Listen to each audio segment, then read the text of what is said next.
Bismillahirrahmanirrahim. Assalamu alaikum, friends. Friends, today topic is about power.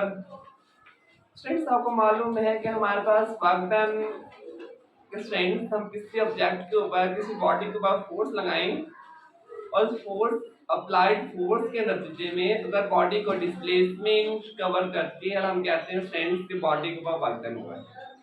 Friends suppose करें दो शख्स हैं। अगर मैं आपसे पूछूं कि एक शख्स स्ट्रेंथ 100 जॉल ऑफ वर्क डन करता है और दूसरा जो पर्सन है वो 50 जॉल वर्क डन करता है, तो अगर स्ट्रेंथ मैं आपसे पूछूं कि किसकी पावर ज़्यादा है, तो आप में से अक्सर स्ट्रेंथ आंसर करेंगे कि सर कि जिस शख्स ने ज़्यादा वर्क डन किया 100 जॉल जिसने वर्क डन किया उसकी पावर है ज़्यादा, जिसने 50 जॉल वर्क डन किया उसकी पावर है कम। लेकिन स्टूडेंट्स ये भी तो देखें, अगर मैं आज सिर्फ कहूँ कि जो 100 जॉल वर्क डन करता है वो एक पूरे दिन के अंदर वर्क डन करता है, और स्टूडेंट्स जो 50 जॉल वर्क डन करता है वो सिर्फ जो 50 जॉल वर्क डन है बेटा वो 2 घंटे के अंदर करता है। तो इट मीन्स कि वो 50 जॉल के लिए कम वक्त लेता है और जो 100 जॉल के लिए उसने पूरा एक दिन लिया है। तो इट मीन्स टेंस जब हम वर्क डन को बेटा टाइम के हिसाब से देखेंगे तो उस टाइम हमें पता चलेगा कि जो 50 जॉल वर्क डन करता है जो 2 घंटे के अंदर उसकी पावर स्ट्रेंथ क्या है हमारे पास ज़्यादा।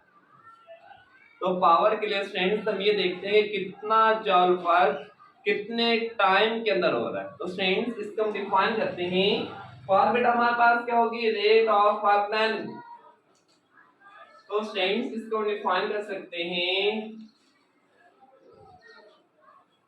रेट ऑफ वर्क डन के कितना स्ट्रेंथ आपका वर्क डन कितने टाइम के अंदर हो रहा है। फ्रेंड्स जब भी रेट का वर्ड साथ में आ जाए, रेट का मतलब शरह, इट मींस हम टाइम के लिहाज से बात करेंगे। इट मींस स्ट्रेंथ हम क्या सकते हैं जो पावर होगी स्ट्रेंथ वो हमारे पास होगी रेट ऑफ वर्क।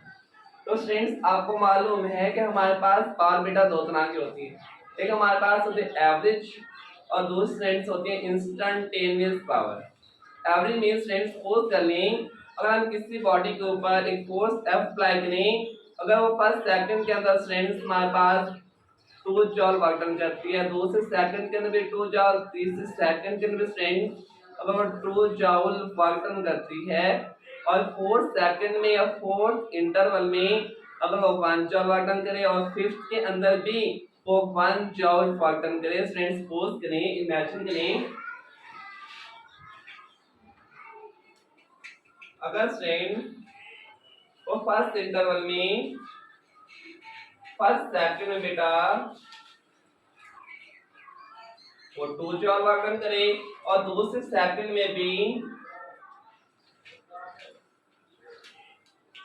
वो 2 जॉल वर्क डन ही करे, मींस नेक्स्ट सेकंड बनेगा। इसके लिहाज से टोटल टाइम इसके अंदर 2 सेकंड, लेकिन ये जो वर्क डन है ये भी इसने 1 सेकंड के अंदर ही किया। और स्ट्रेंथ नेक्स्ट सेकंड में भी अगर हम सपोज कर लें वो 2 जॉल ही वर्क डन करें और नेक्स्ट स्ट्रेंथ सेकंड में अगर हम सपोज कर लें बच्चों वो 1 जॉल वर्क डन करे और नेक्स्ट सेकंड के अंदर भी वो 1 जॉल वर्क डन ही करे, तो इस केस में स्ट्रेंथ हम उसके लेते हैं कौन सी पावर बेटा एवरेज पावर। और जो एवरेज पावर का स्ट्रेंथ फार्मूला है बेटा वो हमारे पास ये है P average is equal to strength total work, जितना स्ट्रेंथ टोटल वर्क हुआ है divided by strength total time taken. तो स्ट्रेंथ मैथमेटिकल स्ट्रेंथ हम इसको लिख सकते हैं कि P एवरेज जो हमारे पास पावर होगी वो स्ट्रेंथ इक्वल होगी del W divided by del. तो स्ट्रेंथ इस केस में अगर आप एवरेज पावर लें तो टोटल हमारे पास वर्क में कितना होगा 2 जॉल प्लस 2 प्लस 2 6 प्लस 1 और प्लस 1, ये स्ट्रेंथ बनेगा 2 प्लस 2 प्लस 2 प्लस 1 प्लस 1 और टोटल टाइम स्टूडेंट्स कितना बनेगा देखें 1 second plus 1 plus 1 plus 1 student ये बनेगा हमारे पास 5 सेकंड। और इस केस में जो आपकी एवरेज पावर आ गई स्टूडेंट्स वो आ गई हमारे पास 1.6 वॉट कह सकते हैं स्टूडेंट। इसका दूसरा यूनिट स्टूडेंट हमारे पास है जॉउल सेकंड, क्योंकि वर्क का स्टूडेंट्स जॉउल और टाइम का बेटा हमारे पास सेकंड होता है। ठीक है, तो इस केस में इस तरह से आप एवरेज पावर को बेटा फाइंड कर सकते हैं। लेकिन स्टूडेंट्स देखिए जो एवरेज पावर है ये हमें इतना अच्छा एक आइडिया नहीं देती। अब स्टूडेंट देखें हमारे पास जो एवरेज पावर है स्टूडेंट्स वो कितने 1.6, तो 1.6 जो हमारे पास पावर है ये बॉडी ने टाइम के किसी भी इंटरवल के अंदर बेटा वर्क करना नहीं किया है।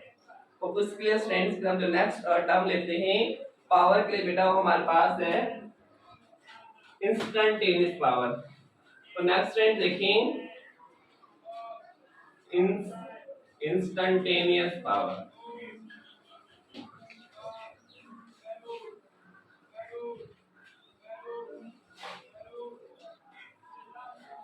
इंस्टेंटेनियस मींस स्टूडेंट्स टाइम के किसी एक इंस्टेंट के ऊपर किसी एक लम्हे के ऊपर बॉडी ने कितना वर्क डन करना बेटा वो उस लम्हे के ऊपर उसकी जो पावर डिलीवर्ड होगी वो हमारे पास इंस्टेंटेनियस पावर कहलाता है। और जब भी स्टूडेंट्स हम टाइम के किसी भी इंस्टेंट की बात करें तो हम हमेशा लिमिट अप्लाई करते हैं जिसके अंदर आपका टाइम इंटरवल स्टूडेंट्स अप्रोच करता है बेटा किसको 0 को। तो देखिए student instantaneous power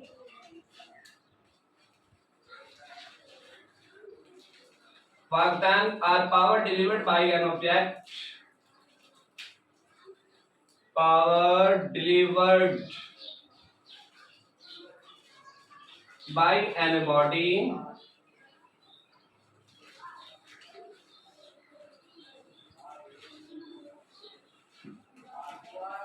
at any instant of time, at any instant of time is called instantaneous power। Students जब भी हम इंस्टेंटेनियस की बात करते हैं at any instant of time जिसके ना स्टूडेंट्स हम लिमिट अप्लाई करते हैं जिसके बेटा जो आपका टाइम इंटरवल बेटा वो अप्रोच करता है किसको 0 को। हम इसको कह सकते हैं T instantaneous is equal to the limit apply कर दें टाइम इंटरवल स्ट्रेंथ कितना छोटा हो अप्रोच करे किसको स्ट्रेंथ 0 को del W divided by del या स्ट्रेंथ इसे को हम इस तरह भी डिफाइन कर सकते हैं limiting value of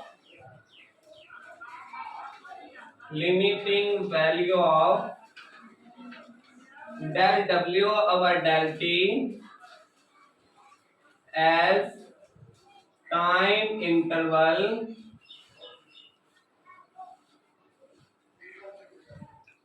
delta T as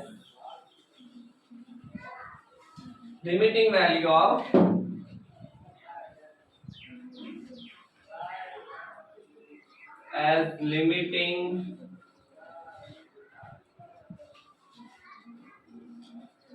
value of delta T approaches to center 0 is called instantaneous power। Student देखिए अगर हम पावर की बेटा यूनिट की बात करें तो पावर का स्टूडेंट हमारे पास यूनिट क्या बनेगा वो देखें। स्टूडेंट आपको मालूम है कि हमारे पास पावर क्या होता है रेट ऑफ वर्क डन। तो स्टूडेंट देखें पावर का बेटा हमारे पास यूनिट होता है 1 वॉट। अगर हम पावर ले 1 what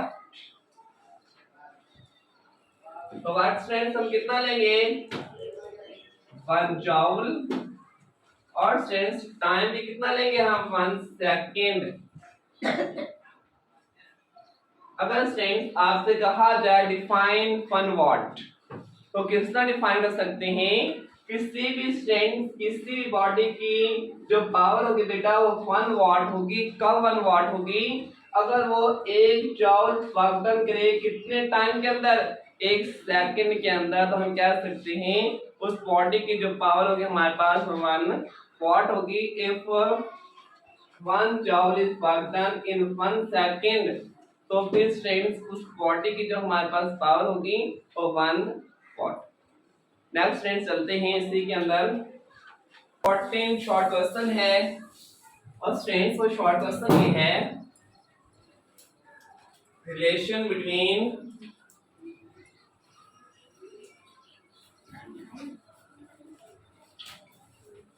between power, force and velocity.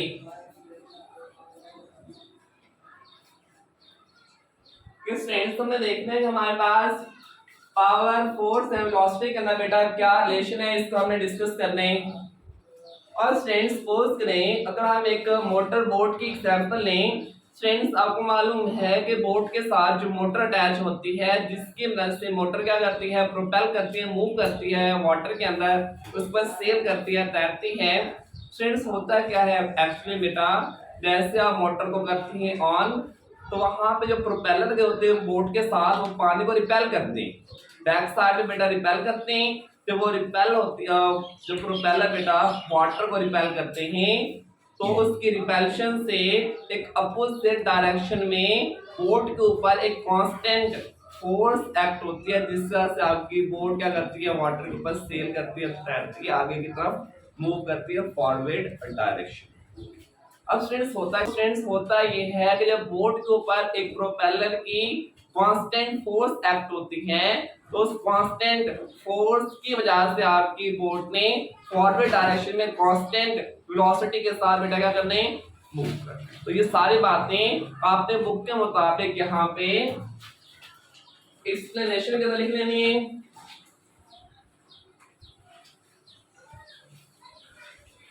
जिसके अंदर स्टूडेंट्स आप लिखना है कि सपोज करें हमारे पास एक मोटर बोट के ऊपर एक कांस्टेंट फोर्स एफ एक्ट होती है, और उस फोर्स एफ की वजह से जो मोटर बोट है कांस्टेंट वेलोसिटी v के साथ बेटा क्या करते हैं, हमारे पास मूव करते हैं।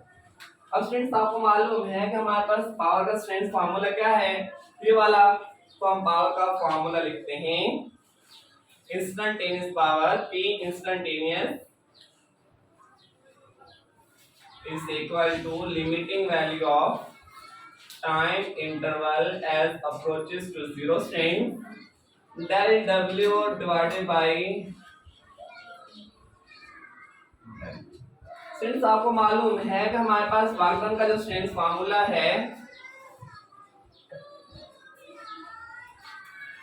वो स्ट्रेंथ होता है F dot delta D. Strength हम चेन किसके ऊपर अप्लाई करेंगे, स्ट्रेंथ चेन बेटा हम लेंगे डिस्प्लेसमेंट के ऊपर, क्योंकि जो फोर्स है बेटा वो आपकी क्या है, कांस्टेंट। तो जो वहां पे आपकी बोट है उसका जो डिस्प्लेसमेंट है वो स्ट्रेंथ क्या होता है, चेंज। तो चेन आपने किसके ऊपर अप्लाई करना, स्ट्रेंथ डिस्प्लेसमेंट। और आपको मालूम है कि जो फैक्टर है हमारे पास डॉट प्रोडक्ट है किसका, फोर्स एंड डिस्प्लेसमेंट। तो स्ट्रेंथ आपको भी मालूम है कि फोर्स हमारे पास क्या वेक्टर और डिस्प्लेसमेंट भी वेक्टर, दो वेक्टर का स्ट्रेंथ डॉट प्रोडक्ट हमेशा क्या देता है, एक स्केलर क्वांटिटी देता है, जो कि स्ट्रेंथ वर्क हमारे पास क्या है, एक स्केलर क्वांटिटी है। तो वर्क का स्ट्रेंथ इसकी बाद इसका फार्मूला आप रिप्लेस कर देंगे यहाँ पे, P instantaneous limit del t approaches to strength 0 work क्या है, strength F dot del t divided by strength delta. Students आपको मालूम है कि जो चीज कांस्टेंट है ना उसके ऊपर हम लिमिट अप्लाई नहीं कर सकते। इस केस में फोर्स है कांस्टेंट, उस पर हम लिमिट अप्लाई नहीं करेंगे, उसको हम क्या करेंगे, लिमिट से बाहर निकालेंगे, क्योंकि फोर्स आपके पास क्या कांस्टेंट। तो P इंस्टेंटेनियस स्ट्रेंथ यहाँ पे आ जाएगा force constant limiting value of del t approaches to strength 0, साथ में बेटा क्या आ जाएगा, del d over del। Students आपको मालूम है rate of change of displacement ये हमारे पास स्ट्रेंथ इक्वल होता है जब हम डिस्प्लेसमेंट के अंदर with respect to time change strength वो इक्वल होता है वेलोसिटी के। तो ये स्ट्रेंथ हमारे पास आ जाएगा, ये वाला जो हमारे पास रिलेशन है ये इक्वल होता है। मैं लिख देता हूँ यहाँ साइड पे, limiting value of del t approaches to zero, rate of change or displacement with respect to time strength से इक्वल होता है बेटा हमारे पास किसके, इंस्टेंटेनियस वेलोसिटी। तो स्ट्रेंथ इसी फॉर्मूले को हम यहाँ पे प्लेस करेंगे। तो इंस्टेंटेनियस पावर, फिर स्ट्रेंथ आ जाएगा फोर्स जो कि constant dot. Strength important short question है, ये याद रखना आपने, इसका प्रूफ किसना करना है। तो इट मींस स्ट्रेंथ हम यहाँ से भी कह सकते हैं कि हमारे पास पावर बेटा वो डॉट प्रोडक्ट है किसका, force and velocity. Next strength आते हैं,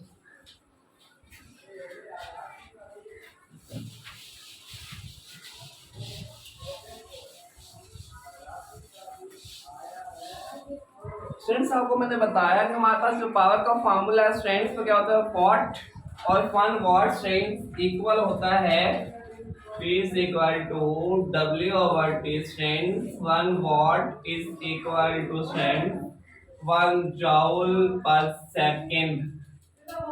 और स्ट्रेंथ आपको मालूम है कि वर्किंग बेटा हमारे पास इक्वल होता है किसके, W is equal to F dot D। और स्ट्रेंथ आपको मालूम है कि 1 joule is equal to 1 newton metre आ जाएगा। तो इसी में हम लिख सकते हैं 1 watt is equal to 1 newton metre divided by 1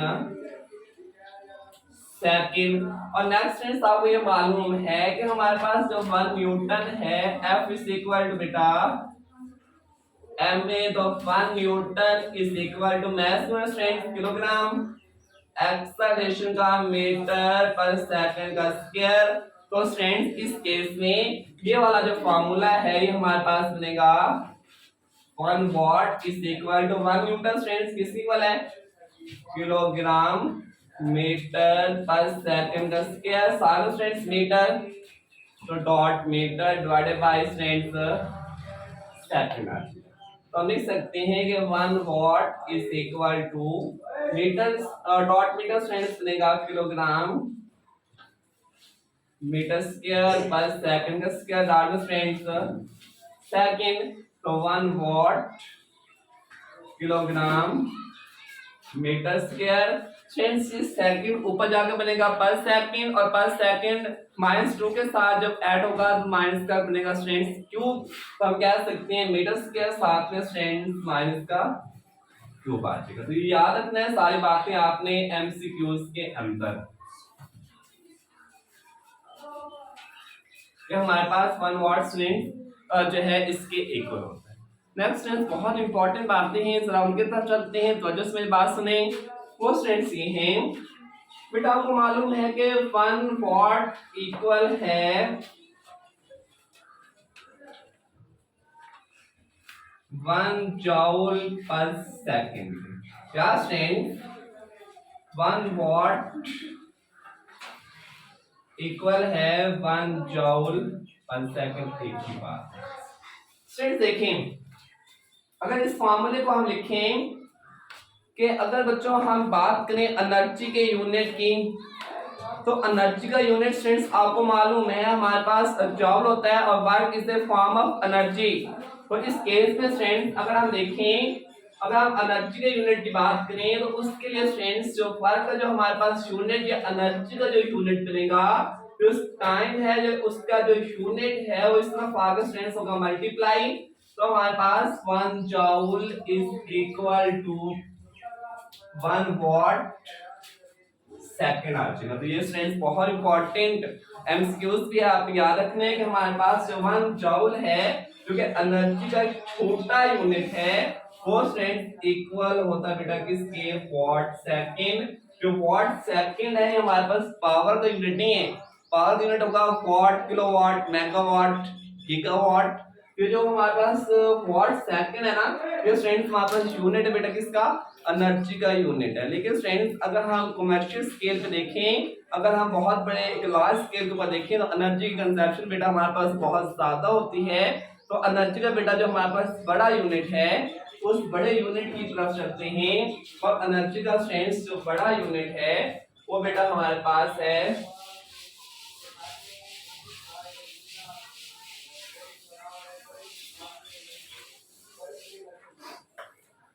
तो फ्रेंड्स देखें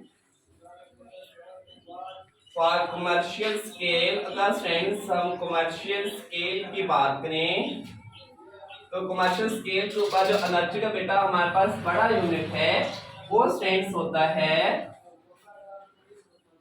एनर्जी का। फ्रेंड्स अगर एनर्जी कंजप्शन बेटा हमारे पास बहुत ज्यादा हो तो इस केस में हम पावर लेंगे किलोवाट। तो देखिए फ्रेंड्स ये हमारे पास आ जाएगा 1 किलोवाट। और फ्रेंड्स हम टाइम लेंगे किसके अंदर, आवर्स के अंदर लेंगे। फ्रेंड्स हम कह सकते हैं एनर्जी का जो बड़ा यूनिट है हमारे पास बनेगा 1 किलोवाट आवर बनेगा। और फ्रेंड्स इसी के अंदर एक इम्पोर्टेंट शॉर्ट क्वेश्चन भी है फ्रेंड्स, उसका प्रूफ देख लें कि हमारे पास जो 1 किलोवाट आवर है वो इक्वल होता है फ्रेंड्स 3.6 मेगा जॉल। कितना फ्रेंड्स प्रूव करना है तो देखें तो फ्रेंड्स 1 किलोवाट आवर फ्रेंड्स आपको मालूम है किलो 10⁻³ तो हम लिख सकते हैं 1000 वाट। और एक घंटे के अंदर फ्रेंड्स हमारे पास 3600 सेकंड। तो फ्रेंड्स ये 33600 सेकंड। तो फ्रेंड्स अगर हम इसको लिखें साइंटिफिक रोटेशन में तो फ्रेंड्स आपको मालूम है ये 3 zeros ये 2 zeros हम लिख सकते हैं। इसके पीछे आ जाएंगे friends 5 0 friends watt second. Friends point यहाँ पे उठा के यहाँ पे लेके कितने डिजिट मूव कर रहे हैं 6। तो हमारे पास क्या बनेगा 3.6 10 पावर 6 साथ में फ्रेंड्स वाट सेकंड। और फ्रेंड्स आप देखा कि हमारे पास जो वाट सेकंड है बेटा वो किसकी इक्वल है, वो तो जॉल की इक्वल है। तो लिख सकते हैं 1 kilowatt hour is equal friends 3.6 prefixes के आपको मालूम है कि 10⁻6 फ्रेंड्स इक्वल टू मेगा। ये मेगा आ गया। वाट सेकंड फ्रेंड्स इक्वल है जॉल। तो ये फ्रेंड्स मेगा जॉल आ जाएगा। अगर फ्रेंड्स हम डिफाइन करना चाहें define 1 kilowatt hour 1 kilowatt hour friends किसका यूनिट है एनर्जी का। तो देखिए बेटा अगर आपकी फ्रेंड्स कोई भी ऐसी एजेंसी हो कोई भी ऐसा ऑब्जेक्ट हो जिसकी पावर बेटा 1 किलोवाट हो और 1 घंटे के लिए फ्रेंड्स वो ऑन रहे तो उसकी जो इलेक्ट्रिकल कंजप्शन है उसने जो एनर्जी कंज्यूम करनी है वो फ्रेंड्स होगी 1 किलोवाट आवर। मैं डिफाइन कर देता हूँ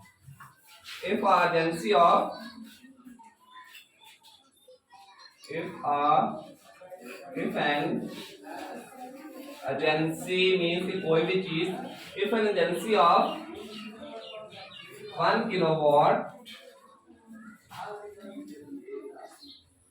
works for 1 hour then it will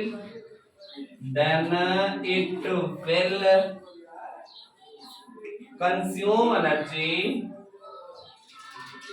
friends जो उसकी जो एनर्जी कंजप्शन होगी जो एनर्जी वो कंज्यूम करेगी then it will consume energy of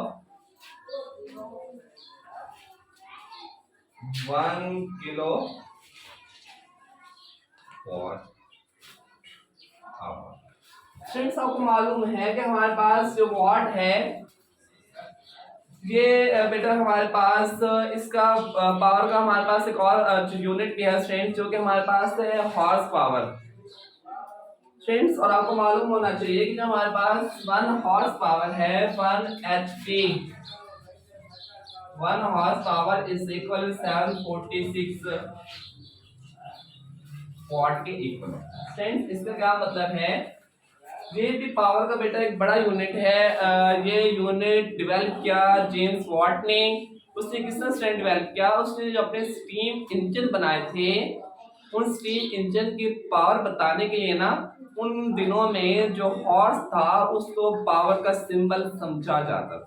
तो होता क्या फ्रेंड्स, एक पुली के साथ हॉर्स के साथ बेटा एक वेट को अटैच कर दिया जाता, और जितना हाइट तक वो हॉर्स उस वेट को अपलिफ्ट कर पाता तो वो समझा जाता था उसकी हॉर्स पावर। तो जेम्स वॉट ने ये बताने के लिए कि उसके इंजन बाकी जो इंजन थे उनसे कितने पावरफुल हैं, उसके स्ट्रेंथ उसने पावर का कॉज यूनिट यूज किया जो कि बेटा क्या है, हॉर्स पावर। और एक एचपी एक हॉर्स पावर बेटा हमारे पास इक्वल है 746 वॉट। ये था स्टूडेंट्स आज का टॉपिक। आई होप कि आपको चीजें अंडरस्टैंड होंगी हुई होंगी। तो हमें स्टूडेंट्स याद रखिएगा। अल्लाह हाफिज।